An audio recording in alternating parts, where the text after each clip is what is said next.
ዕለት 14 ጥቅምቲ በስመ አብ ወወልድ ወመንፈስ ቅዱስ አሐዱ አምላክ። ዕለት 14 ጥቅምቲ በዛ ዕለት እዚኣ ሐዋርያ ቅዱስ ፊልጶስ ካብ 72 አርድእቲ አዕረፈ። እዚ ቅዱስ እዚ ካብ ሰብ ሃገር ቂሳርያ ናይ ፍልስጥኤም እዩ። ጌታና ኢየሱስ ክርስቶስ በሃገር ቂሳርያ ሓሊፉ ኣብ ኣምሃረ። ፊልጶስ ከዓ ትምህርቱ ምስ ሰምዐ ብኡኡ ኣሚኑ ንግዚኡ ሰዓቦ። ጌታና ኢየሱስ ክርስቶስ ካብቶም ዝስዕብዎ ዝነበሩ ነቶም 72 አርድእቲ ምስ ሓረዮም ክሰብኩን ንኹሎም ሕሙማት ክሕውዩን ለኣኾም። እዚ ረድእ እዚ ድማ ካብኣቶም እዩ። ድሕሪ ዕርገት ጌታና ሐዋርያት ሓርዮም ምስ 7 ዲያቆናት ሾምዎ። ኣብ ሃገረ ሳምር ሰበኸ። ናብ ሃይማኖት ጌታና ኢየሱስ ክርስቶስ ከዓ ኣእተዎም። ሲሞን ጠንቋሊ ብኢዱ ኣመነ። ንሱ ቅድም ጸጋ መንፈስ ቅዱስ ብገንዘቡ ኸጥሪ ሓሲቡ ብምንባሩ ጠፊኡ ዝነበረ እዩ። ነዚ ፊልጶስ ረድኢ መልአክ እግዚአብሔር ተገልጸሉ ናብ ሃገረ ጋዛ ክኸይድ ከዓ ኣዘዞ። ተንሲኡ ኸደሞ ነቲ ስሉብ ወይ ህፅው ንህንደኬ ንግስቲ ኢትዮጵያ ኣዛዝ ቤታ ዝነበረ ረኸቦ። ንሱ መጽሓፍ ትንቢት ነቢይ ኢሳይያስ የንብብ ነበረ። እቲ ዘንብቦ ዝነበረ ቃል መጽሓፍ ድማ ንመድሓኒና ኢየሱስ ክርስቶስ ምስጋና ንዑ ይኹን ብዛዕባ ሕማማቱ እዩ። እቲ ስሉብ ብኢዱ ኣመነ። ንፊልጶስ ከዓ ከጠምቆ ለመኖ። ፊልጶስ ድማ ኣጠመቆ። ብድሕሪ እዚ ንፊልጶስ ረድኢ መልአክ እግዚአብሔር መሰጦ ወሰዶ። ናብ ሃገረ ኣዛጦን ከዓ ኣብጽሖ። ኣብኣ ከዓ ሰበኸ። ናብ ሃገረ እስያ ከይዱ ድማ ኣብኣ እውን ስብከተ ወንጌል ሰበኸ። 4 ኣዋልድ ዝንበያን ምስኡ ዝሰብካን ነበራኦ። ንብዙሓት ካብ ኣይሁድን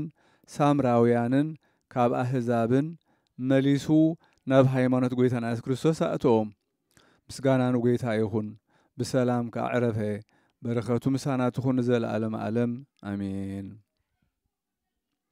ሰላም ለከ ፊልጶስ ሐዋርያ እምሰብአ ፍልስጥኤም ዘቂሳርያ ምስለ ደናግል 40 እለይት ኔበያ አርውየኒ እምትምህርትከ ከመትካት ረወያ ሃገረ ሳምር ወአዲ እስያ። ሰላም ንዓኻ ፊልጶስ ሐዋርያ ካብ ሰብ ፍልስጥኤም ናይ ቂሳርያ ምስ 4 ደናግል ዝንበያ አርውየኒ ካብ ትምህርትኻ ቅድም ከም ዝረወያ ሃገረ ሳምርን ከምኡውን እስያ። በዛ ዕለት እዚኣ ሙሴ ናይ እግዚአብሔር ሰብ ዕረፈ ሞተ። እዚ ቅዱስ እዚ ካብ ሃገር ሮማ እዩ። ስማ ኣቡኡ ኣውፊምያኖስ ስማ ኣዲኡ ከዓ ኣግልያስ ይበሃሉ። ንሳቶም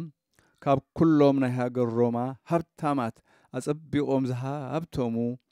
ኣልባሳት ወርቂ ዝኽደኑ ቅናት ወርቂ ዝቕነቱ ነበሩ። ከምኡውን ንእግዚአብሔር ዝፈርሁን ፍቓዱ ዝፍጽሙን ኩሉ ግዜ ክሳብ ሰዓት 3 ዝጾሙን ነበሩ። ኣብ መዓልቲ ብዘይካ ሓንቲ ግዜ ኣይበልዑን ነበሩ። ንሳ ድማ ምስ ድኻታትን መሳኺንን ይበልዑ ነበሩ። ውላድ ኣይነበሮምን እሞ ንእግዚአብሔር ከዓ ብሩኽ ውላድ ፍቓድ እግዚአብሔር ዝፍጽም ክህቦም ይልምኑ ነበሩ። እግዚአብሔር ከዓ ልማኖኦም ሰምዐ። ጽቡቕ ዝትርኢቱ ጸጋ እግዚአብሔር ኣብ ልዕሊኡ ዝኾነ ውላድ ሃቦም። ብኡ ከዓ ዓብዪ ሓጎስ ተሓጐሱ። ንድኻታትን ንመሳኺንን ድማ ዓብዪ ግብጃ ገበሩሎም። ንሳቶም ምግባር ሰናይ ወሰኹ። ነቲ ህፃን ከዓ ሙሴ ኢሎም ሰመይዎ። ትርጉሙ ናይ እግዚአብሔር ሰብ ማለት እዩ። እግዚአብሔር ብዛዕባኡ ዝጸለይዎ ልማኖ ስለ ዝሰምዖም ጽቡቕ ገይሮም ዓበይዎ። ኩሉ ትምህርቲ መንፈሳውን ዓለማዊ ጥበብን ከዓ መሃርዎ። ምስ ዓበየን ምስ ጎበዘን ኣውፊምያኖስ ንሰበይቱ እንሆ ወድና ሙሴ ጎብዙ እዩ፣ ሰበይቲ ኸነመርዖ ይግባአና እዩ በላ። ንሳ እውን በዚ ነገር እዚ ተሓጐሰት እሞ ሽዑ ሓንቲ ጽቡቕ ዝመልክዓ ጓል ካብቶም ዓበይቲ ሃገር ሮማ ኣመርዓውዎ። ዓብዪ መርዓ ገበሩሉ። ነታ ኣግያ ሶፊያ ትበሃል ቤተ ክርስቲያን ናይ ሃገር ሮማ ድማ شلموا نموسي دما مس مرعاتو أب كلمة هابوت أقيمهم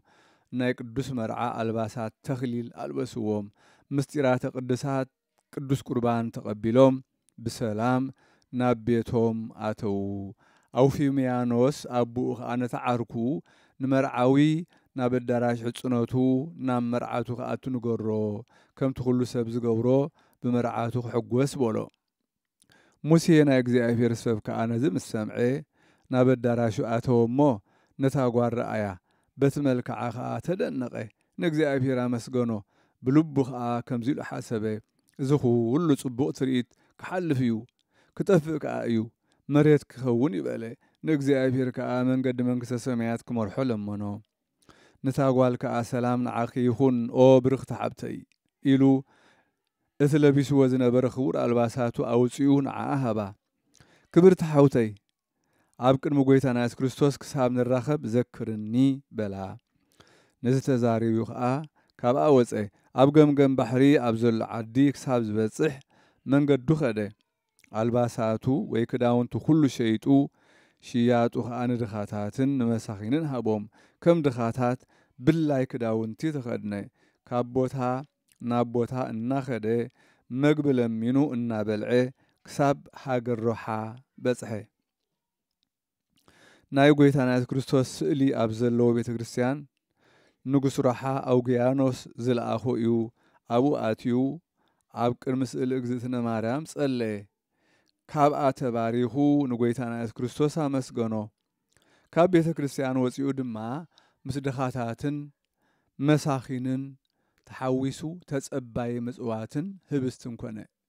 كل جزي حساب مشت الناس ومه ليتن معالتن يصلي بزي مقراز كايبكن بري ابو ناديو نابيت حصنوتو مساتو نموسي ودوم يرخبون حغوسهم كا ناب حزن تلوطه او في ميانوس كا انا اغلغلتو صويعو بزح ገንዘብ هابوم ببخلت خوينكم ناب كل عدتات كيلو من تموسي ودي كابز ገንዘብ ندخاتات مصوات هابوهم بلوم كلت خابتهم አገልገልት خا አብት ሙሴ ዘለዎ በጽሖም ምስቶም ድኻታት ምጽዋት ሃብዎ ቅዱስ ሙሴ አነቶም አገልገልቱ ፈለጦም እሳቶም ግን አይፈለጥዎን ወጎይታይን አምላኸይን እመስግነካለሁ ምን ትፍቅርኻ ካብ ኢዳ አገልገልቱ ቦይ ምጽዋት ንኽቅበል ነዛ ዓብይ ክብር እዚ ብቁዕ ዝገበርካኒ እመስግነካለሁ በለ አገልገልቱ ግና ኣብታ ሃገር እናዞሩ ብዙሕ መዓልታት ገበሩ ድሕርዚ ناب أوفي ميانوس قويتا أوم تملسو أب كل عدتات بسحنا نودخا قنا يرخبنا يون بلوو قدس موسى قنا ببخلتة ببسلسة معالتات يتسوم نبري كابو حليفون بزيك على تسنبت بين أمبر مق بزيت عمكونه دحرزي اقزئتنا مريم ولادة أملاخ نحادث عادق كاهن كابتوم كهنات بيت كريستيان تقلص أتلو نوغو أبتا بيت كريستيان وزع أب عندي زتتصقع سبعي كتركبيها ناب بيت مقدس أتوو صلوتون صومون صدقون كم تعمز شتاء وعطان ناب سمايات عريقيو بلتو نصبحيتو تقشي كم تقزيتنا مريم زحبرتو وصمو ونا يجزي أبير سب ناب بيت مقدس أتو بلو سوخ أبخي وأبوي يقرب للي أنا حتى بدلنيان إيه أبت قدس بوته أو ما يجب أنن يقولوا تكهن كأ ونا يجزي أبير سب اتودا نبيت مقدس أنا نبخا تلاقي إيه بولو يجزيتنا مريم كمسترا يتو بزعبعون زولتو نقولوا أبا موسيقى أنا كاب كل عالم حتى بدلنيان إيه بولو كابو نبيت مقدس أتو مو قرب معالتات هاو نبري لحرزة تنسيون أب هاجر ترسيس خيد نقلي نسا عد هواريا باولوس إيا أبقى كساب علة موتيك أمت إيبالي مخنياتو أب هاجر روما خلو كاب سقا ويريسا قدوس باولوس هواريا بعد خلز نبري ناب جم بحر خدمو ناب هاجر ترسيس نخخيد نام مركب تسافري قبل عليهم كعبي معبل تلعلي كم برتعت معبل استلعلي معال تسألمته معال تخون لي تم فلاي كساب سنو وخنو دحرزي اتبحري بفقاد እግዚአብሔር هاد ጸጥ بلمو برهان صحي ترأي أبي هاجر كم زوج حقنا أي فلتون شعوز أنيحهم أول هاجر روما بزحو قدوس موسى دما أنا توم سب مركب أنا توم سب مركب أناس كساب على تموتي أبز هاجر زي أخنا بري إلوته سنابتهم أب عدبونا ديون كم زوج حمس فلت بلبو كم زيلو حسبه زي بحقي نايوغيتا يسوع كريستوس ياوز سمو فقاد يبقى نمان نمسب من مخاني أيقلصني كاب عنقص بيت أبوي كا أيفلني زفلتني باللين بلا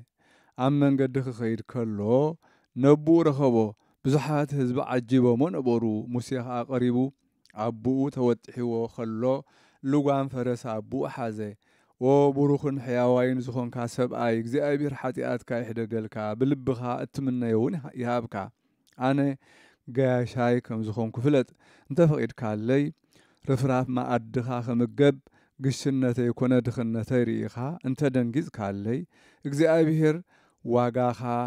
ከዕብየልካ እዩ በሎ ኣውፊምያኖስ ነዚ ቃል እዚ ምስ ሰምዐ ናይ ወዱ ምጥፋእ ዘከረ ኣዒንቱ ንብዓት ኣውሓዘ ካብ ልቡ ዝተላዕለ ከዓ በኸየ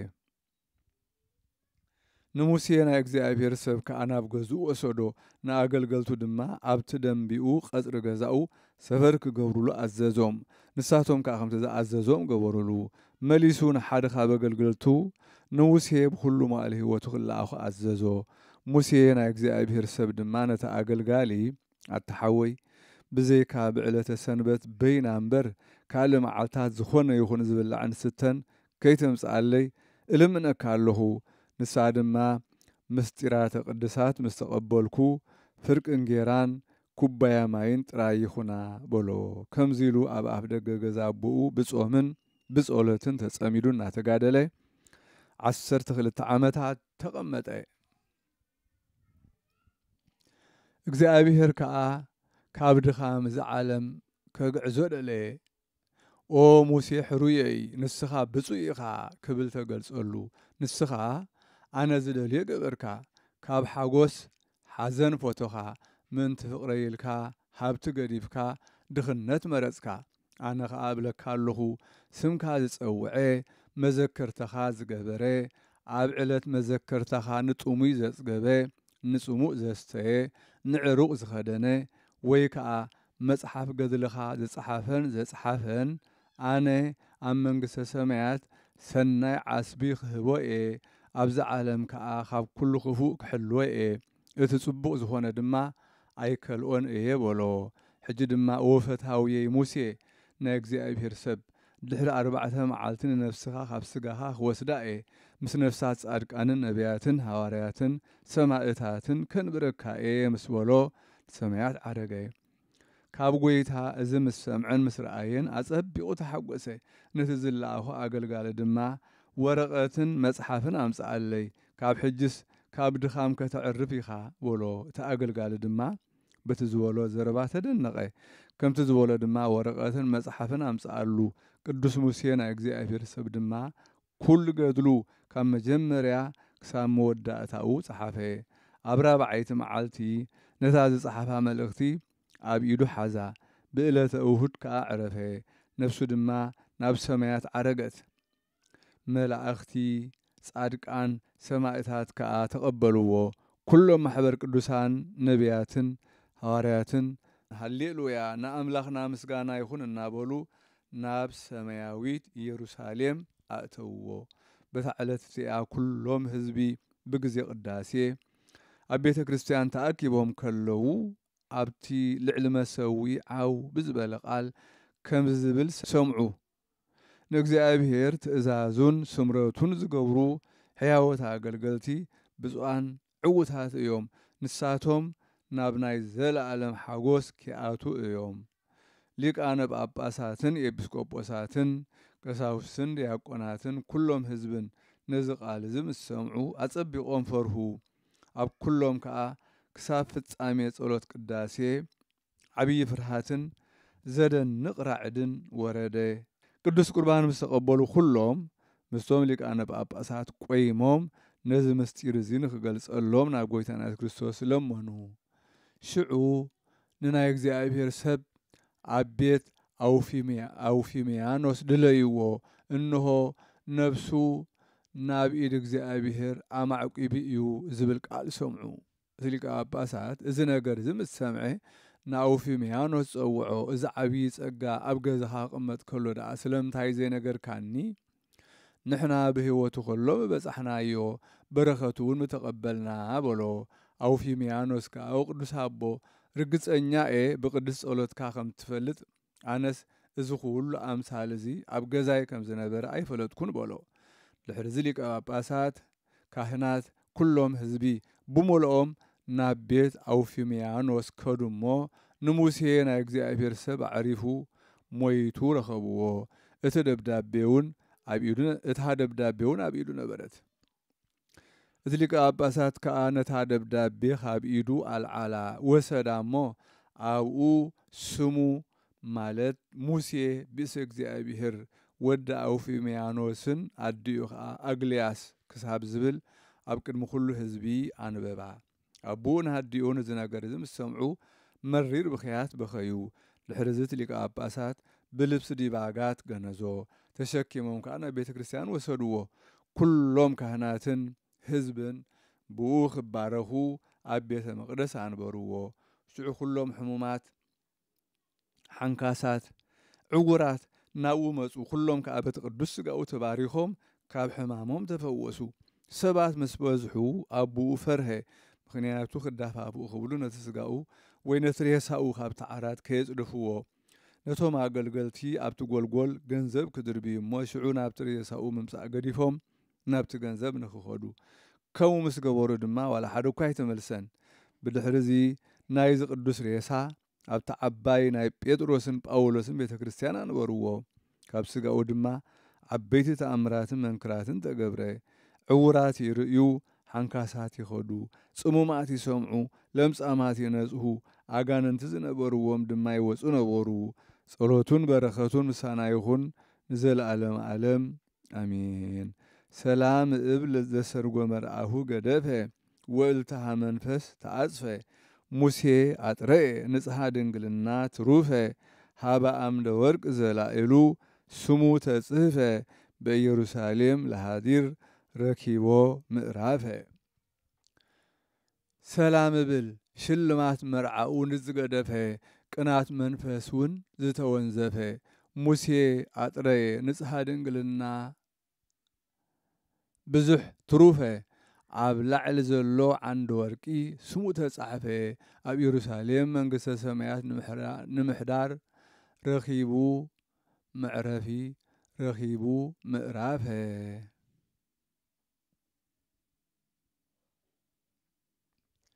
بزعلت زيا قدوس قبر كريستوس عرفه نسو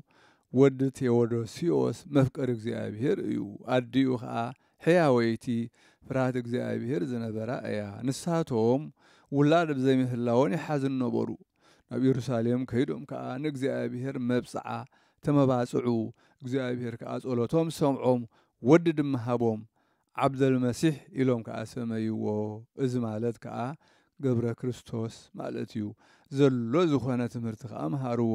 ዘይተማሃሩ የልዎን بدحرزي قال نقص روميا حسيوه كم تزقباء جيروم كأبسرعة بيت كريستيان حق سبساب حق مرعى جيروم مرعى تامسولو فرق ليت مسكونه مرعوي قبر كريستوس نابت مرعى الزلات تأتيو إلى حزا كده أتوا أم حالا كأوز ألو تهاي معنات كسافة أمي أوز أليو اتنا مرعى خدانو أوزيو لبسة أمر زخونة تارا خدان لبسه شعونتها مرعات أبرئسها سعما እግዚአብሔር مساخ يخون كابتغفون أي سيد عن مقبارات كأيد حنك إلو تسان هبتها تفانوا